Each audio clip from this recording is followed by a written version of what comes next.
예, 방금 소개받은 변창호 변호사라고 합니다. 예, 오늘은 의료 분쟁 방지 방안이라는 주제로 강의를 할 거고요. 예, 뭐 모든 병원에서 피할 수 없는 그 리스크죠. 이 의료 분쟁 리스크인데 뭐 보통 이게 갑작스럽게 발생을 하기 때문에 뭐 병원 입장에서는 좀 시나리오라든지 아니면은 뭐 담당 직원이라든지 이거를 배정을 하고 상당히 좀 준비를 미리 해둘 필요가 있는 그 영역이기 때문에 오늘 강의를 하면서 좀 그 의료 분쟁의 그 내용과 이제 앞으로 그 발생했을 때 어떻게 이제 적절하게 대응을 할 것인지에 대해서 간단하게 제가 설명을 해드리도록 하겠습니다. 의료사고의 개념은 그 의료분쟁조정법에 그 개념이 나와 있는데요. 그러니까 보건의료인이 환자에 대해 실시하는 진단, 검사, 치료 등 의료행위로 인해서 사람 생명, 신체에 대해서 피해가 발생한 경우를 의료사고라고 하고, 의료분쟁이라는 거는 이제 의료사고로 인해서 환자와 의료기관 사이에 이제 다툼이 발생했을 때 의료분쟁이라고 합니다. 근데 이제 문제가 뭐냐면은 그 의료사고가 발생을 했다라고 하면 그 환자 측은 이거는 뭐 따질 것도 없이 이제 병원 책임이라는 어떤 결과에 대한 책임을 물으려고 하고, 병원 입장에서는 우리가 뭐 잘못한 것도 없는데 구체적인 과실도 없는데 나쁜 결과가 발생했다고 해서 내가 이걸 다 책임져야 되느냐, 여기서 큰 이제 괴리가 발생을 하게 됩니다. 그래서 이제 의료 과실의 개념이라는 거는 이제 보건의료인이 환자를 진료하면서 업무상 요구되는 주의 의무를 소홀히 해서 이제 어떤 나쁜 결과가 발생하게 되는 경우를 이제 의료 과실이라고 하는데요. 이 대법원 판례를 보면 진료 채무는 기본적으로 수단 채무라고 보고 있습니다. 수단 채무. 그러니까 최선을 다해서 그 환자 치료를 해서 어떤 선량한 관리자의 주의 의무를 가지고 현재 의학 수준에 비춰 필요하고 적절한 진료를 해야 될 채무를 이제 부담한다는 거죠. 수단 채무. 그러니까 그 뭐 큰 이제 대학병원급에서의 진료와 뭐 일반 그 뭐 2차 병원급에서의 진료, 그다음에 요양병원급에서의 진료, 이런 부분들이 어느 정도 이제 수준 차이가 어느 정도 있기 때문에 그 정도의 그 병원의 인력과 병원 시설에 맞는 그 정도의 이제 그 주의 의무를 가지고 그 한다면 사실은 어떤 의료 과실이 인정되지 않는다. 그래서 이제 수단 채무성을 인정을 하고 있습니다. 그래서 의료행위로 나쁜 결과가 발생했다고 해서 무조건 법적 책임이 있다고 볼 수는 없고, 의료인의 어떤 주의 의무 위반과 어떤 나쁜 결과 사이에 상당 인과관계가 있어야 된다, 이렇게 보고 있습니다. 다만 성형수술 등 미용시술의 경우에는 하금씨 판례에서 어떤 결과 채무성을 인정하는 하금씨 판례가 있는데요. 근데 뭐 이런 미용시술 외에 다른 진료에 대해서는 수단 채무성을 인정하는 것이 확고한 대법원 판례의 입장입니다. 그 설명 의무도 그 중요한데, 그 의사는 환자에게 진단 결과나 치료 방법, 예후, 부작용 등을 충분히 설명해 줘야 될 의무가 있고요. 헌법의 어떤 그 자기결정권, 인간이 어떤 행복 추구를 함에 있어서 자기가 어떤 선택을 하는 권리를 이제 자기결정권이라고 하는데, 헌법상 자기결정권에 따라서 이제 설명 의무가 도출이 되고, 한 몇 년 전부터는 이제 의료법에 설명 의무 그 조항이 들어갔죠. 그래서 기본적으로는 설명 의무 입증 책임은 이제 의사에게 있습니다. 그러니까 뭐 설명 의무 위반을 그 환자 쪽에서 따지고 들었을 때 설명 의무를 내가 다 했다라는 것을 입증을 해야 될 책임이 의사한테 있고, 이게 소송으로 갔을 때는 그 입증 책임이 있는 측에서 입증을 못하면은 소송에서는 지게 되는 거죠. 하기 때문에 진료 기록상에 이제 설명을 다 했다라는 내용 또는 동의서 같은 게 없으면 설명 의무를 다 했다는 거에 대해서 입증을 실패했다라고 보기 때문에 그 설명 의무 위반에 대한 책임을 지게 되는 겁니다. 그렇기 때문에 어떤 수술이나 시술을 했을 때 동의서가 반드시 필요하다는 게, 그게 이제 나중에 의사 쪽에서 설명 의무를 다 했다는 걸 입증해야 될 입증 책임이 있기 때문에 다 동의서를 받게 되는 것입니다. 그래서 이제 의사의 설명 의무는 또 그 부작용도 위험 발생 가능성이 매우 희소하다는 사정만으로 면제될 수가 없습니다. 그렇기 때문에 어떤 수술의 부작용들을 그 동의서에 적을 때 아주 뭐 핵심적인 것만 적는 동의서들이 많거든요. 근데 뭐 그 가능한 한 모든 그 부작용 발생 가능성을 그 아주 상세하게 적을 필요가 있습니다. 법원에서나 의료분쟁조정중재원에서는 설명의무 이행에 대해서 매우 엄격한 기준으로 판단을 하고 있습니다.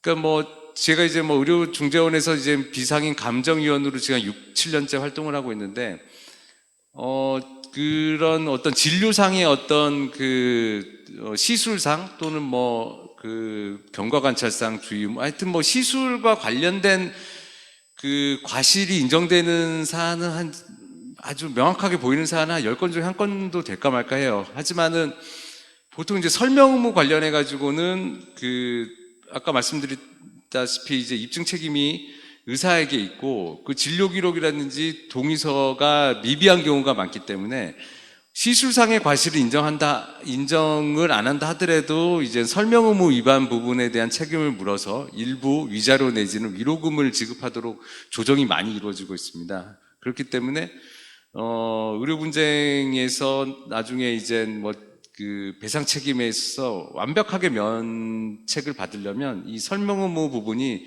아주 매우 중요하다. 그러니까 뭐 그 진료상에 어떠한 잘못이 없다 하더라도 어떤 그런 나쁜 결과가 발생했을 수 있다. 그런 가능성에 대해서 자세한 설명이 없었다면 설명 의무 위반 책임이 물어질 수가 있기 때문에요.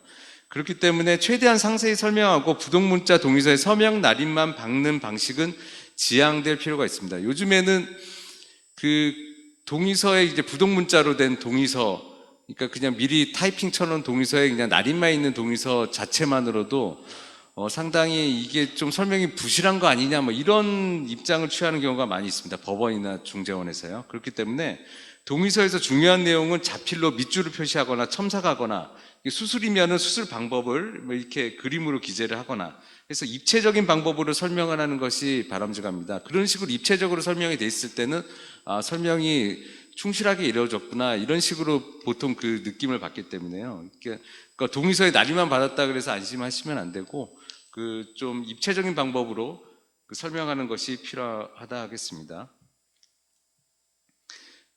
다음으로는 이제 의료 사고가 발생했다면 이제 어떻게 할 것이냐. 최대한 빨리 진료 차트를 객관적 사실에 맞게 상세하게 작성하고 서명을 해야 됩니다. 그때 당시의 상황을 모면하기 위해서 사실과 다른 내용을 수정 첨삭해서는 안 되겠고요. 사실과 일치시키기 위해서 수정 또는 추가 내용이 필요할 경우가 당연히 필요할 텐데 그럴 때는 뭐 별도 이용제 그 이유 등을 기재하는 것이 바람직합니다. 그거를 뭐 삭선을 기재하고 막 이렇게 좀 그 나중에 이렇게 수정하거나 뭐 첨삭한 것 이 사고가 발생한 후에 그런 식으로 이제 그 기재한 것처럼 이렇게 느껴지게 만드는 경우에는 그거를 이제 그 나중에 환자나 아니면 이게 뭐 고소가 돼서 수사기관에서 뭐 그 부분에 대해서 상당히 추궁을 당할 수가 있기 때문에 불필요한 오해를 사지 않도록 주의를 하셔야 됩니다.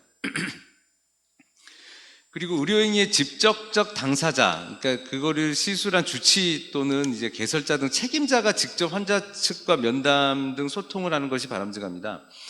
이게 뭐 의료 사고가 발생한 이후에 이제 뭐 원무과 직원이라든지 뭐 하위 직원들만 상대를 할 경우에는 환자 쪽에서 상당히 이제 뭐 설득도 잘 안 될 뿐더러 책임자가 없는 상태에서의 그런 어떤 병원의 대응에 대해서 이건 상당히 부실하다고 보기 때문에 그 당시에 그 좀 곤란하다 할지라도 직접적으로 이제 좀 책임자가 이제 환자 측과 면담을 하고 소통을 할 필요가 있고요.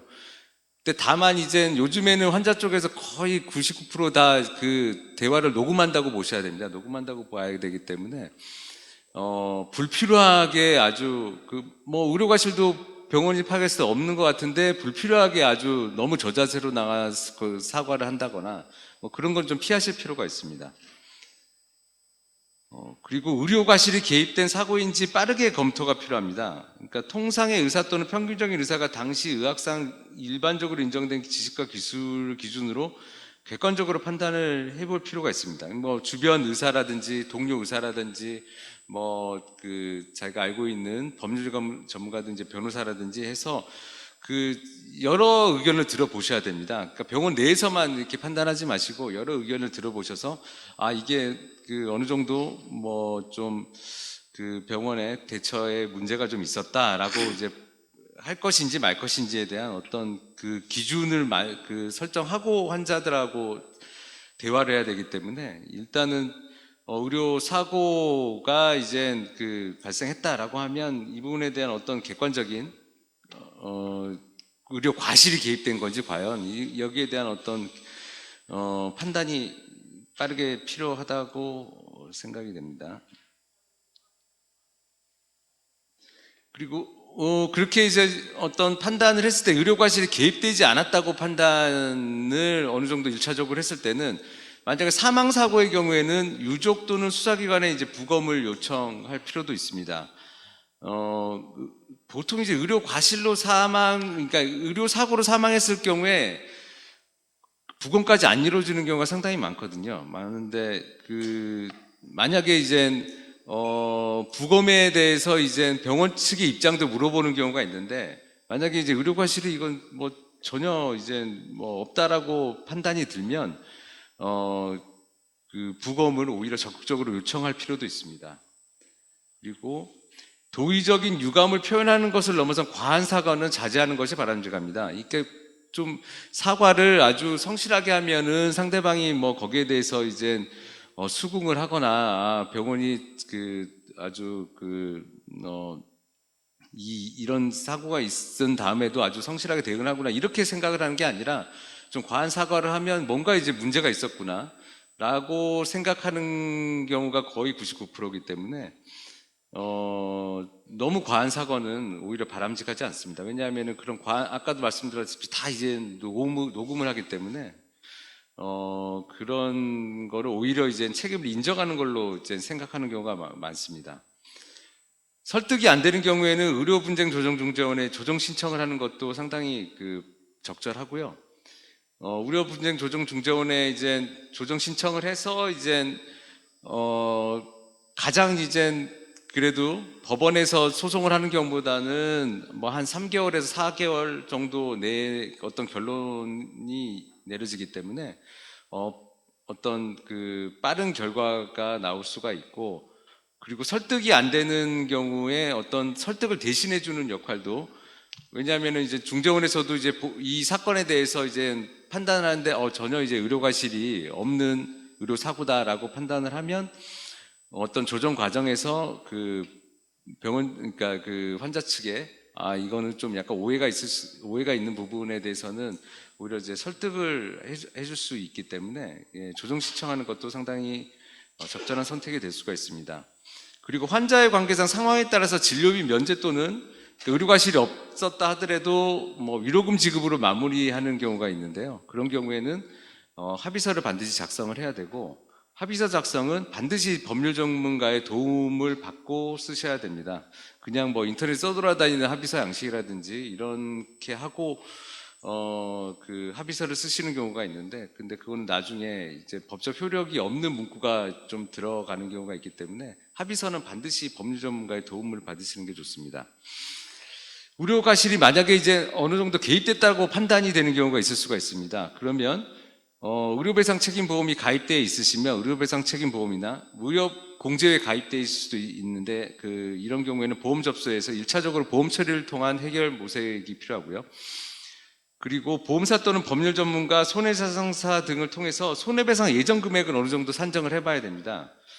뭐 손해배상 예정 금액이라고 하면은 뭐 향후에 치료비가 어느 정도 들 건지 그리고 만약에 이게 이 의료사고로 이제 영구적인 장애가 발생을 한다면 어느 정도 노동력 상실이 될 것인지 그리고 한 뭐 몇 세까지의 노동력 상실률을 감안한 일시 수익을 지급할 것인지 뭐 개우가 필요하다면은 어떤 개우비가 어느 정도 될 것인지 그리고 위자료가 어느 정도로 상정될 것인지에 대해서 손해배상 예상 금액을 어느 정도 이제 대충은 뽑아 보셔야 됩니다. 뽑아 보시고 이제 의료 과실이 개입됐다고 판단하는 경우에는 사실은 환자 쪽이 어떤 협의에 대한 의지가 있다면 협상을 해서 합의로 끝내시는 게 가장 바람직하죠. 그래서 합의 과정에서 환자 측 배상 요구 금액이 적정한 수준으로 판단되는 경우에는 신속하게 합의 절차를 진행하시는 것이 좋고요.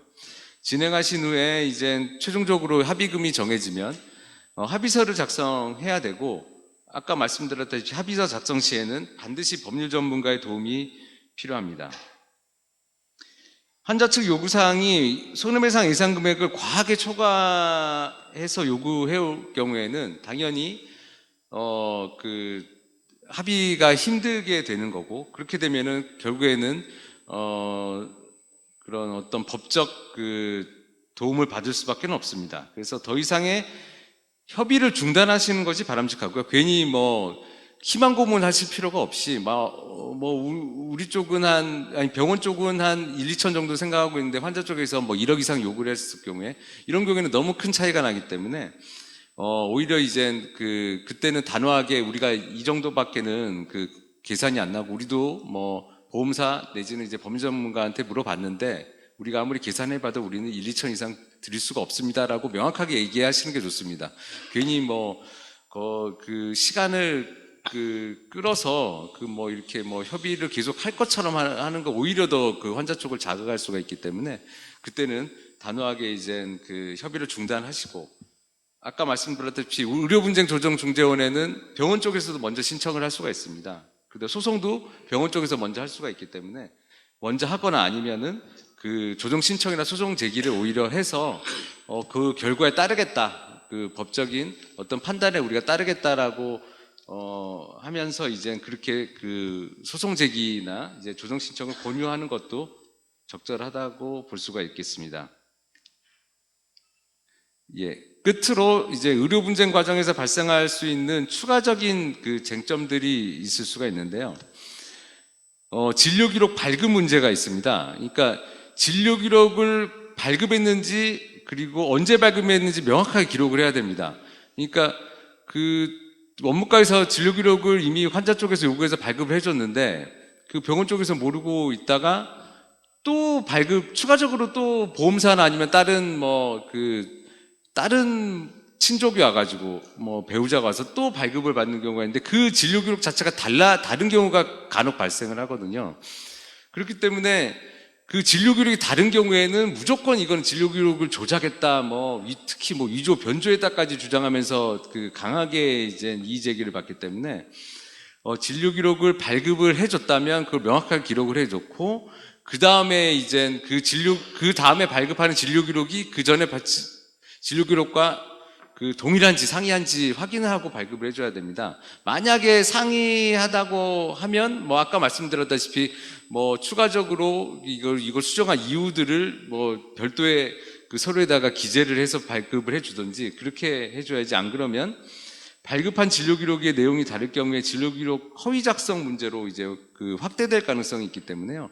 그러면 이제 의료 분쟁은 이제 민형사, 그러니까 형법상의 문제밖에 안 되는 이제 의료법상의 문제까지로 확대되는 문제가 발생합니다. 이 추가적인 쟁점들이 이제 의료법 위반의 문제가 주로 발생하게 되는데, 이제 의료법 위반은 면허 정지랑 이제 업무 정지까지 행정처분을 받을 수가 있습니다. 그러니까 의료 사고로 사망하거나 상해를 입었다고 해가지고 그게 형법상으로 처벌받는다고 해서 이제 면허 정지나 업무 정지 행정처분이 내려지는 건 아니거든요. 그런데 지금 보여드리는 진료기록 발급, 진료기록 작성, 무면허행위 등 행위자 관련 문제, 이런 것들이 문제가 되면 이제 의료법 위반 문제로 면허 정지 문제까지 발생을 하기 때문에 이런 부분들까지 확대되게 대응을 해서는 안 된다라는 아주 중요한 문제입니다. 예. 그래서 진료기록 작성은 진료기록 상세기록 의무 위반, 그 다음에 서명이 안 됐어요. 미서명. 진료기록 허위 작성도 진료기록 관련한 이의제기들이 이게 거의 쌍으로 이제 특히나 이제 형사고소하면 쌍으로 문제가 되는 경우가 많습니다. 그래서 진료기록 발급을 해줄 때 진료기록의 내용들이 너무 부실하면 사실대로, 그걸 허위로 쓰라는 얘기가 아니라 사실대로 기록을 제대로 해야 되고, 서명이 안 됐으면 서명도 해야 되고, 그렇게 한 상태에서 진료기록부가 이제 발급이 돼야 된다라고 생각을 하셔야 됩니다. 그리고 무면 의료인데 행위자 관련 문제가 또 추가적으로 발생할 수가 있습니다. 의료 사고가 발생했는데 뭐 간호사, 간호조무사가 뭐 의사가 직접 해야 되는 뭐 시술이나 이런 것들을 뭐 봉합이나 이런 것들을 대신했다.